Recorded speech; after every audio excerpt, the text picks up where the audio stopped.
What's going on, everybody? How y'all doing? Welcome back to Endure, Believe, Rise. I hope this message reaches you in good energy. I hope you and your loved ones are in good health. So, I wanted to do a question of the day, and this question was asked to me in my personal life by a friend, and I wanted to share my answer and also share my train of thought, my process when I was thinking about it later on after me and that person had the conversation. So the question was asked, how do I get over disappointment? How do you get over disappointment? And I think that's a very important question in life in general, not just in our professional lives or the things that we hope to gain, the things that we hope to achieve, the goals that we hope to manifest and things like that. But I think it's very important to know exactly, or have a plan or an idea of how to get over you know um disappointment, because it's gonna happen.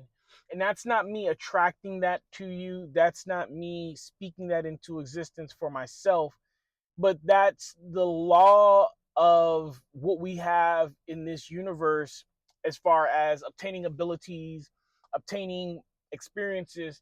To know what you like, you have to also know what you don't like. So with that means at some point you're going to be disappointed. So then the question is, goes back to, again, how do we get over disappointment? And I think it's a process. If I'm being honest with you, that is the answer that came to me after they left and we had our conversation. We had a nice long conversation. It was a great conversation. And it was basically, when I thought about it, I said, I wish my thoughts would have been more organized when they asked me the question. But I also thought about it, and that would have been, my answer is, it's a process, and you have to willingly, unobjectively, and you know full full attention to go through the process. You can't skip the process. It's like the steps of grieving in a lot of sense. And that's not to say that grieving is on the same level or spectrum of disappointment, but in a lot of ways it is, right? So with grieving, you go through the bargaining stage, the the anger stage, the denial stage, and then finally the acceptance stage, or something in those orders, right? I apologize. It's been a while since I looked at the grieving process, but from what I remember, it's something like that, and it's something similar to going through disappointment. When we first go through disappointment, there's a lot of times, and I shared a moment of disappointment that I had with them, and when I first discovered what had happened to me, what had been done to me, we both agreed.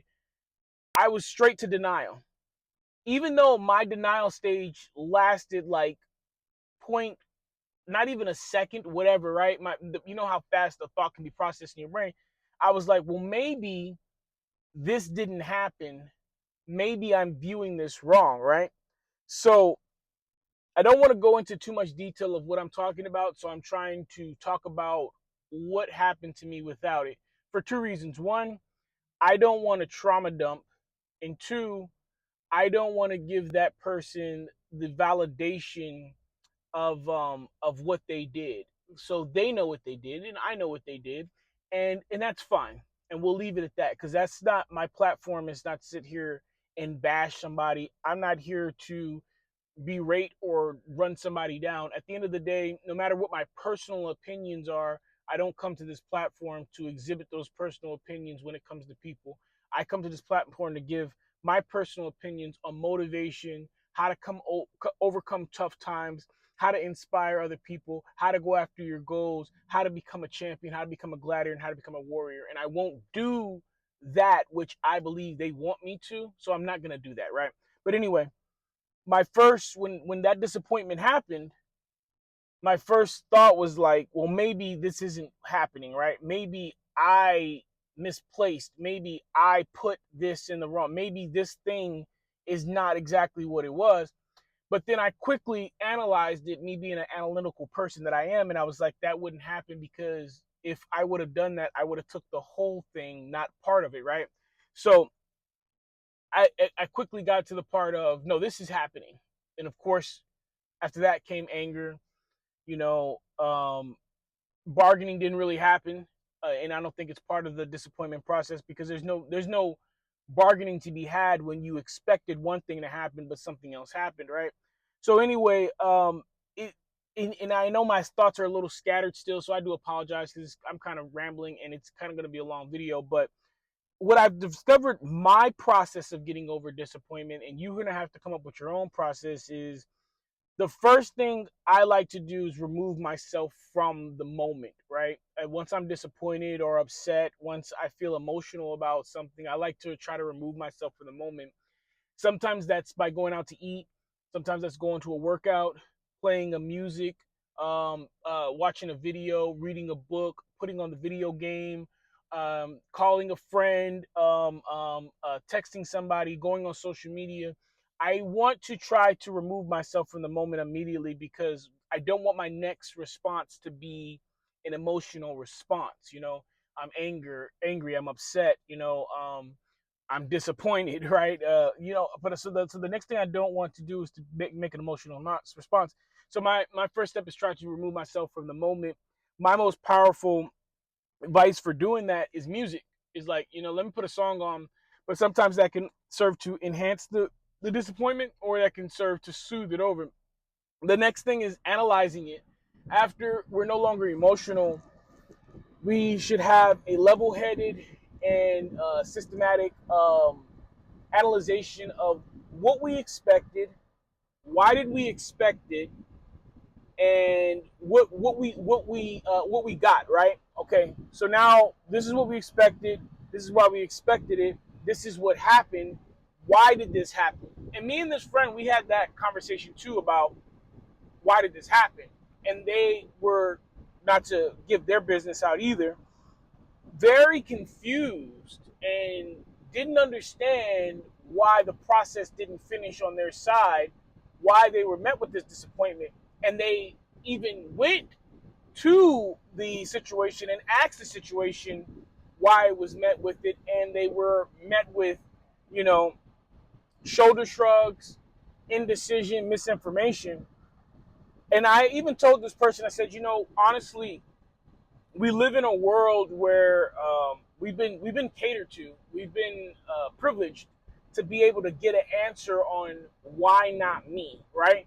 When somebody doesn't pick you, when a job doesn't pick you, when a system doesn't pick you, when a player doesn't pick you, when a team doesn't pick you, when an organization or a person, when something doesn't want you, we've been conditioned that that person, place, thing owes you an explanation, and for the most part, it doesn't. And I know that's rude, that may be narcissistic, that may make me an a-hole or whatever, but just because you don't want something doesn't mean you have to sit there and explain to people why you don't want it. Sometimes I don't want it because I don't want it and I don't want to talk about it. I'm not in a space where I want to talk about it. And even if I am, maybe you're not the person that I want to talk to about it.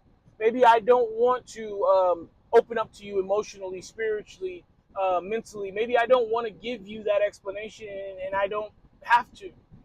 When somebody decides, when something decides, when an organization or something decides that you're not good enough, sometimes that's all you're going to get, is that you're not good enough. And you're going to have to be able to be okay with not being good enough in any sense, right? So, and I know it's hard. It's not. This isn't me saying that the system is perfect. This isn't me saying that in a perfect world you won't get that explanation. This is me saying that there's going to be a lot of times where you don't get that explanation, and you're going to have to find a way to be okay with that. So, me and this person were talking about it, and they were saying, hey, I tried to figure out exactly why this happened, why it didn't come to fruition the way I wanted it to, and I wasn't given the response. So after you've given it that time, whatever that time is, and whatever answer you come up with why you weren't able to get it, you're gonna have to say, if they can't fill in the blanks, basically, is what I'm saying, you need to fill in the blanks yourself. you know and here's the thing that's also not fair, but it's your right to do, If somebody doesn't want to explain why they didn't do what they were supposed to do, if somebody doesn't want to explain why they didn't live up to their bargain, when somebody wants to explain why they doesn't want to explain rather why they were disappointed to you, then you have the right to fill in the blank with whatever. Now, your character, your mindset, your mental fortitude, your spiritual journey is going to decide what you fill in the blanks with. Some people are going to fill in the blanks with racism. Some people are going to fill in the blanks with it was bigotry, it was misogynism, it was favoritism. They were discriminated against. Some people are going to fill in the blank with it's not my time. My time will come. It wasn't the right fit for me. It would have hindered me. God didn't want me to have it. I'm not saying one thing is right and one thing isn't. I'm not saying that there aren't going to be issues out there where you are discriminated against, where favoritism was shown, where racism was shown, right? What I am saying is that harking on to those feelings, that's not going to benefit your journey. That's not going to benefit you getting over that disappointment. So now, like I said, first emotional, right? I want to get out of being emotional because whenever you're disappointed, you're emotional one way or the other, right? I mean, we're always in some emotional state, but we don't want to be in an emotional state where we're about to act or make a decision that we're going to regret. So get out of the emotion. Then we need to analyze the situation after we're out of the emotion. Some people would think, let's analyze the situation first. Don't analyze the situation first. Do not do that. Get out of the situation. Get out of the moment. Go do something. Go out and have a drink with a friend. Go for a workout. I don't want to promote drinking and narcotics or recreational behavior. But I also don't want to. I'm not judging you if that's how you do it. For me, a workout is always going to help clear my mind. And if it doesn't help clear my mind, it's at least going to help tame my emotions because I've had workouts where I'm still afterwards, like my mind is still racing, but at least now I'm firing on the emotional spectrum that I want to with my thought logic, and I'm getting back to being Willie, right? I'm getting back to being the catalyst. I'm getting back to being that person versus when I was over here and now I was Oblivion, right? I was a Mr. Dark Horse. I was Mr. Black Hat, right? And I was ready to, just crash out. So now that we're not in crash out mode, we're back to logical thinking mode. Now we analyze the situation. Okay, was it racism? Was it misogynistic? Was it bigotry? Was it favoritism? Was it something that I wasn't the right fit for the job? Was it something that they realized that they weren't going to be the right fit for me? Was it this person had something else going on, right? Like, oh, you know what? The reason this relationship is going to end is because they actually can't commit to me. Did I pick the wrong restaurant because I didn't look at the right reviews? Am I disappointed at this pair of shoes? Because you see what I'm saying? Make a logical, rational um, analyzation of the situation on why it happened, right? Whether it was something that was malicious, whether it was something where we were neglectful, whether it was something where, man, we did everything we were supposed to, but make an honest analysis of it. Now that you did that, my next advice would be, what did we learn from it? Because we're disappointed because we wanted this, but why did we want it? Why was this us not getting this so disappointing, right? Is it just because we're spoiled and we expect to have everything go our way? Is it because we did everything we were supposed to and damn, I don't know why it didn't work out? Is it because I had a lot riding on this, right? And why did I put all my eggs in one basket, right? Or is it I'm just disappointed because, and I don't know why I'm disappointed. That's okay too. So now we know why we were disappointed. What did we learn from it? A lot of times it takes a long time for us to get to that part of the wheel. Well, what did I learn from it? So I'm going to share a little bit about one of the situations I was disappointed because at the end of the day, this is going to help you guys, and because it helped me, or it's going to help someone, I should say, because it helped me. So my disappointment that I was talking about did involve another person, and this person betrayed my trust. Okay. At the end of the day, I had a friend, still have a friend, we still talk, but they gave me a gym one day. And the gym was whatever you lost dealing with this person, that's how much it cost for you to figure out who they truly were. So let's say it was X amount of dollars. Let's say it was X amount of time. Let's say you lost whatever you can put a value up on there, right? Because those are the two biggest ones, money and time, right? Because it takes time to get money. You can't get time back. We can go into a whole nother video on that, right? But anyway, this friend told me if that person showed you who they were for that amount of resource, they're out of your life for that amount of resource. And you got to see who they truly were for that amount of resource. So that means that that's all it cost you to no longer have to be trusting someone who you shouldn't be trusting. So we're just going to put a number out there because I just want to use money so I can drive it home. If it cost you $500, you lent somebody $500. They never paid it back. They stopped talking to you. That person is out of your life for $500. Rather than look at it like, I lost $500 and didn't get anything from it, you should look at it like, oh, I got to learn who that person was, and all it cost me was $500. Now, $500 is a lot of money. Now, in at least in my book, some people be like, yeah, right, I blow my nose with $500. Some people be like, I would die if I lost $500. And some people are like, it's kind of a lot of money. It's not kind of not. Depends on what you're paying, right? So it just depends on your income level, your savings, how you see money. $500 is a lot, so $500 is a little. To me, some people spend their entire lives trying to figure out who somebody is, and then they realize, I don't like that person. I don't want to be around that person. I don't want to invest in that person anymore. It costs a lot of money, a lot of time, a lot of effort, a lot of energy, a lot of years. Versus you got to figure out who that person was for $500. And while that was $500 that you didn't want to pay, that's where the disappointment comes in. You still gain something from it. And that's the important part. Because now it's not going to be $1,000. Now it's not going to be a doctor's appointment where you need somebody to take you to get x-rays. Now it's not going to be a phone call in the middle of the night where you need to vent and you're frustrated. Now it's not going to be somebody who you need to show up for a birthday or a wedding or a +1 event. That person is out of your life, and all it cost you was whatever it cost you. Now you can move forward and no longer have to worry about trusting that person.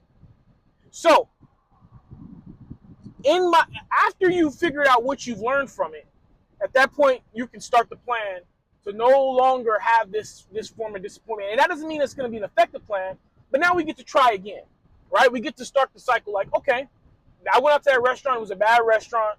The service was horrible. Now I get to go try another restaurant. Now we get to start doing the reviews. What do we learn from it, and how are we going to move forward on that? Now, this video's already been long, so I'm going to start wrapping it up now. I want to thank the individual who had the conversation with me. Me and you, we always have great conversations, and they always go longer than either one of us expect them to. And that's always a real testament to the quality of the conversation, right? When you and that person both have a hard time ending it, have a hard time separating and going on about your lives and your days and your routine, even though you both know that you should. So thank you for that, right? And then just to recap exactly, my answer to the question is, getting over disappointment is a process. And you're going to have to discover that process for yourself. And as you go through this life, you'll get better and better with that process. My hope and my wish to you is that you don't have to get that good with it, that you won't be disappointed, that you will have the best, the most shiniest, and most brightest days ever. In the event that they're not, you'll have a playbook of how do I get over and get past disappointment. For me, my playbook is first get out of that emotional state, because we all, if we're honest with ourselves, we're going to be emotional after disappointment. The next thing is, analyze the situation when you're in a level-headed, analytical thinking situation. This is what happened, and this is what I believe why it happened. Now, sometimes the people, places, things, and organizations that disappointed you will be able to give you that information. Sometimes they won't, and we're going to have to be okay with filling in the blanks ourselves. The next part after that is going to be, what did we learn from the situation? Okay? And then after that, it's time for us to formulate a plan so that we're not disappointed again. So, again, Get out of that situation. Don't be emotional. Get out of the emotional state. Analyze the situation on a level-headed analytical mindset. Figure out what you learned from that situation, and then come up with a game plan so that situation doesn't happen again. All right, guys, I need you to take care of yourselves. Please be kind to one another. Keep me in your prayers. I'll forever keep you in mind. Endure, believe, rise.